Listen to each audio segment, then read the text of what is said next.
سورہ النصر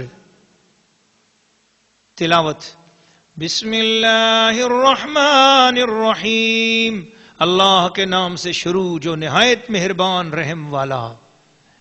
اذا جاء نصر اللہ والفتح ورأيت الناس يدخلون في دين الله افواجا فسبح بحمد ربك واستغفره انه كان توابا۔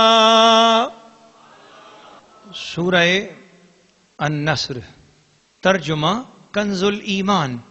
جب اللہ کی مدد اور فتح آئے اور لوگوں کو تم دیکھو کہ اللہ کے دین میں فوج داخل ہوتے ہیں تو اپنے رب کی ثنا کرتے ہوئے اس کی پاکی بولو اور اس سے بخشش چاہو، بے شک وہ بہت توبہ قبول کرنے والا ہے۔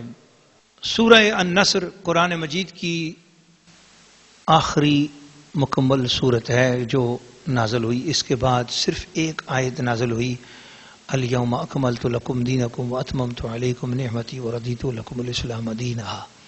بس یہ صورت نازل ہوئی اور اس کے بعد قرآن مجید کی صرف وہ ایک آیت نازل ہوئی، تو آخری مکمل صورت قرآن پاک کی سورہ النصر ہے۔ یہ آیت تقریباً حضور علیہ الصلوۃ والسلام کے وصال اقدس سے کوئی 90 یا 95 دن پہلے یہ صورت نازل ہوئی۔ تو جب یہ نازل ہوئی حضور علیہ الصلوۃ والسلام نے جب یہ مجمع عام میں پڑھی تو صدیق اکبر دھاڑے مار کے رونے لگ گئے۔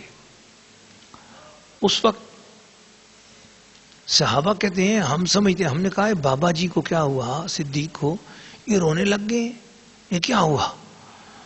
تو کہتے ہیں کہ پھر ہمیں بعد میں پتہ چلا صدیق اکبر بہت زیادہ قرآن سمجھنے والے بھی تھے اور معرفت والے بھی تھے، حضور کو بھی سمجھتے تھے۔ کہ فرمایا کہ اذا جاء نصر اللہ والفتح، جب اللہ کی مدد اور فتح آئے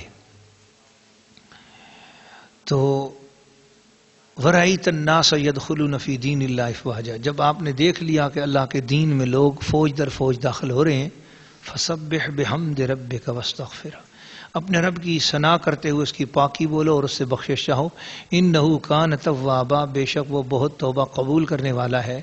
انہوں نے سمجھ لیا کہ اب حضور ہم سے بچھڑنے والے ہیں، اب حضور جانے والے ہیں۔ دیکھو قرآن میں حضور کے میلاد کی بات بھی ہے، اب حضور کے وصال کی بات بھی ہو رہی ہے، قرآن بھی اختتام کی طرف جا رہا ہے، تب حضور علیہ السلام کے وصال کا تذکرہ بھی ساتھ ساتھ آ گیا ہے۔ تو فرمایا کہ حضرت صدیق اکبر رونے لگے اور حضور علیہ السلام نے پر صحابہ کرام کے درمیان اشارے میں بات کی۔ ایک بندہ تھا جس کو اللہ نے اختیار دیا رہنے کا یا جانے کا، اس نے جانے کو ترجیح دے دی ہے، اب وہ چلا جائے گا۔ جب یوں کہا تو صدیق اکبر پھوٹ پھوٹ کے رونے لگے کہ یا رسول اللہ، میں پہلے ہی سمجھا تھا کہ یہ صورت ایسی نازل ہو گئی ہے کہ اب حضور جا رہے ہیں۔ حضور علیہ الصلوۃ والسلام اپنے وصال کے لیے پہلے ہی صحابہ کو تیار کر چکے تھے۔ 1 سال سے حضور علیہ السلام کی حدیثیں اور سیرت کی کتابیں جو بندہ پڑھتا ہے، جو صحیح جانتا ہے، تقریباً 1 سال سے حضور نے صحابہ کرام کا ذہن بنانا شروع کر دیا تھا کہ میں جانے والا ہوں، جا سکتا ہوں، چلا جاؤں گا، جب جاؤں گا تو ایسے، میرے بعد ایسے کرنا، میرے بعد ایسے کرنا، یہ باتیں حضور نے فرمانا شروع کر دی تھی۔ اور آخر میں جا کر تو حضور علیہ الصلوۃ والسلام نے اس کے بارے میں زیادہ گفتگو فرما دی تھی۔ تو یہ سورہ النصر روزانہ 40 بار پڑھو، 40 دن تک، بڑی سے بڑی تکلیف ہوگی تو اس کو بھی اللہ پاک دور فرما دے گا۔